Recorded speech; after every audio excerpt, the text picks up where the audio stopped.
Okay, right, let's begin. Okay. Hello, everyone. Our group is composed of Sandipin, Tom, Danielle, and myself, Anna. We're going to be talking about the Vancouver Convention Center. Currently, 70% of Canada's existing buildings are responsible of their carbon emissions, which provides an opportunity to make significant carbon reductions in the industry, which are trying to move to zero carbon by 2050. The Zero Carbon Building Performance Standard is a Made in Canada framework which verifies the zero carbon operations of the existing buildings.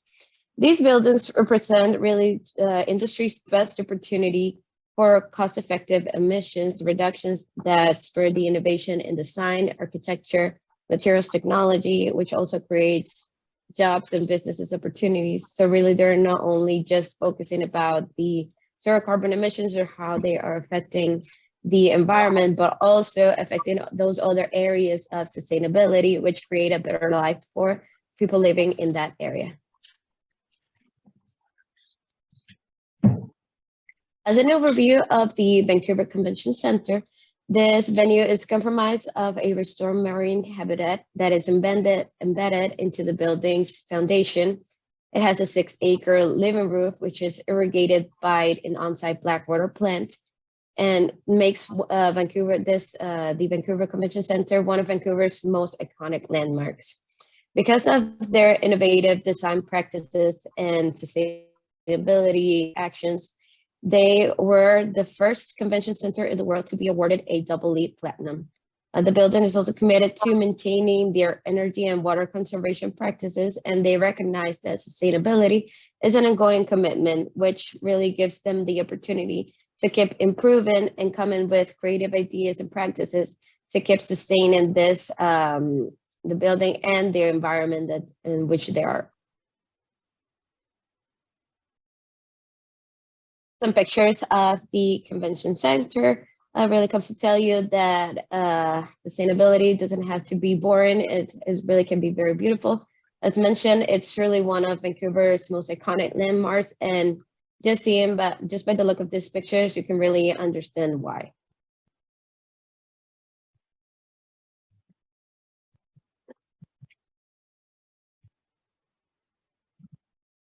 You're muted.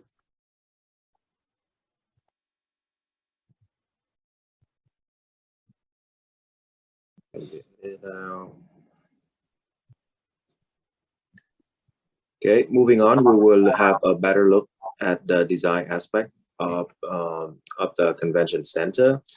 First, we have the largest living roof in Canada, which spans for 6 acres. It is considered the largest in Canada and the largest non-industrial living roof in North America. For irrigation purposes, the roof employs recycled water on site instead of using water from other stations.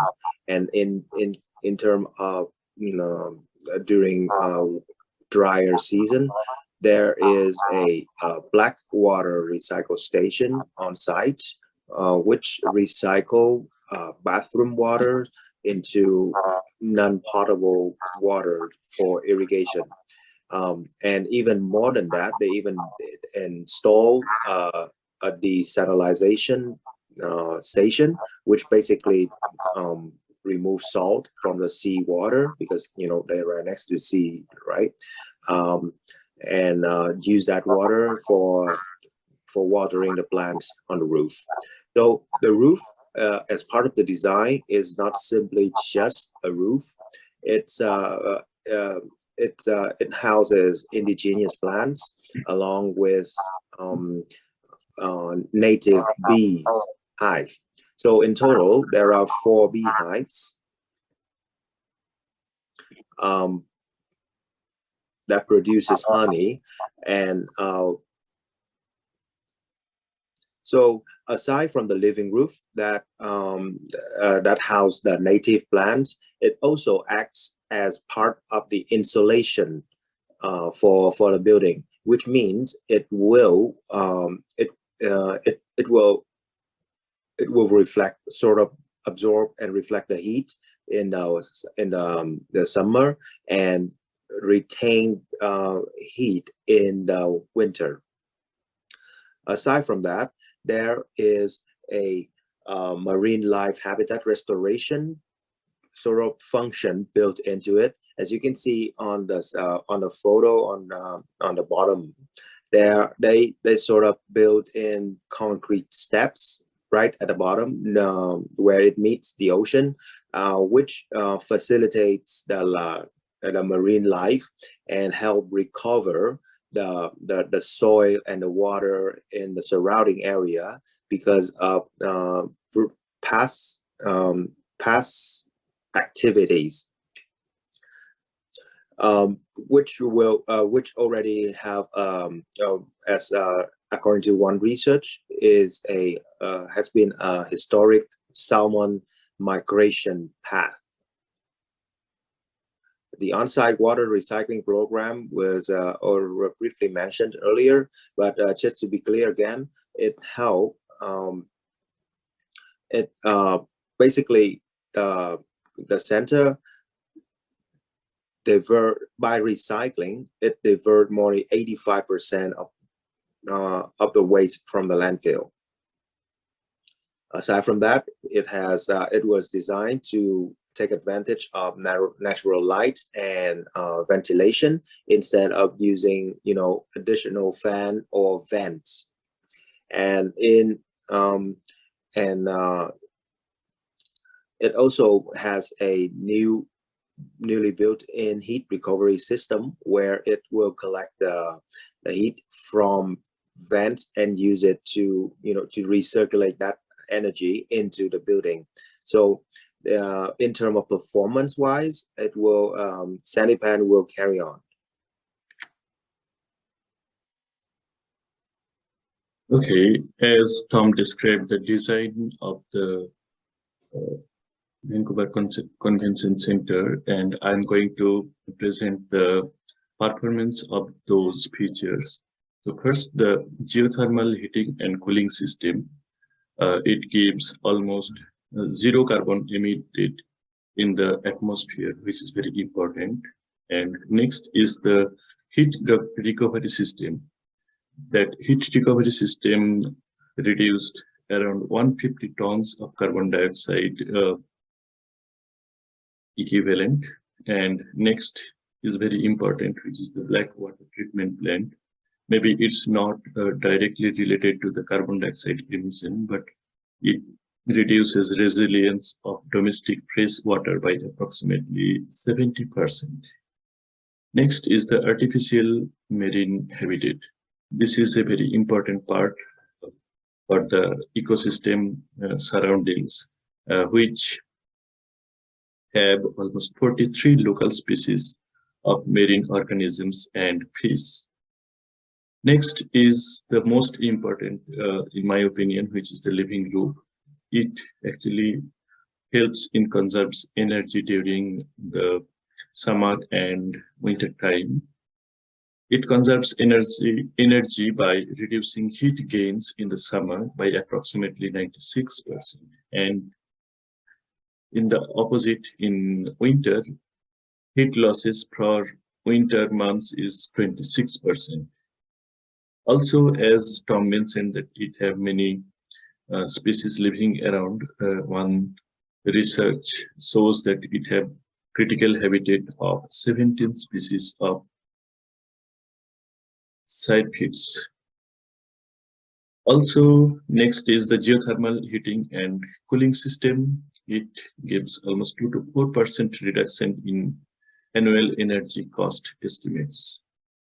The waste management part is also very important for this VCC because over 80% of all the waste that leaves the VCC waste is recycled or reused and not sent to the landfill. The 2 on-site biocomposters are also part of the waste management, which actually reduce the mass of organic waste by approximately 70 to 80%, which cause less energy consumption during the transportation. So these are all information available in that website. So I give the opportunity next to Dan for present.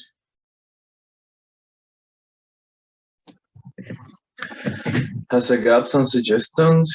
One gap is in the area of energy efficiency. While the Vancouver Convention Center is a model of sustainability, there is always room for improvement and more could be done to reduce its energy consumption.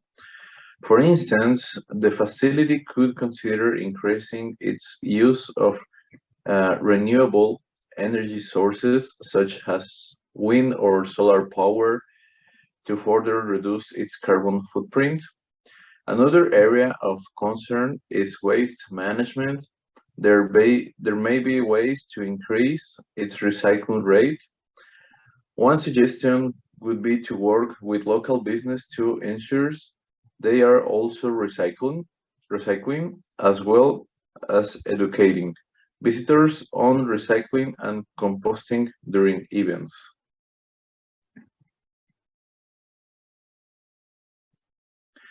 Additionally, the facility could also consider incorporating more educational components into the building's design.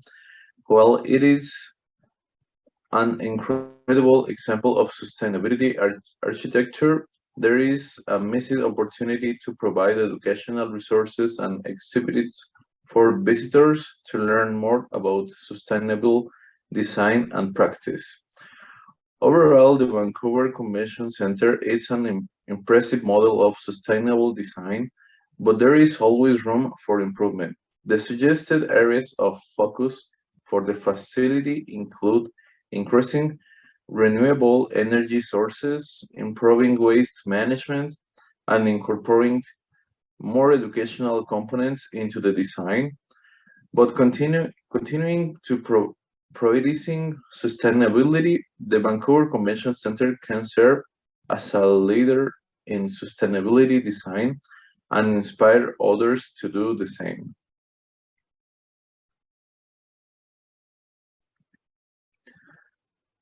This is the reference, and thanks for everything.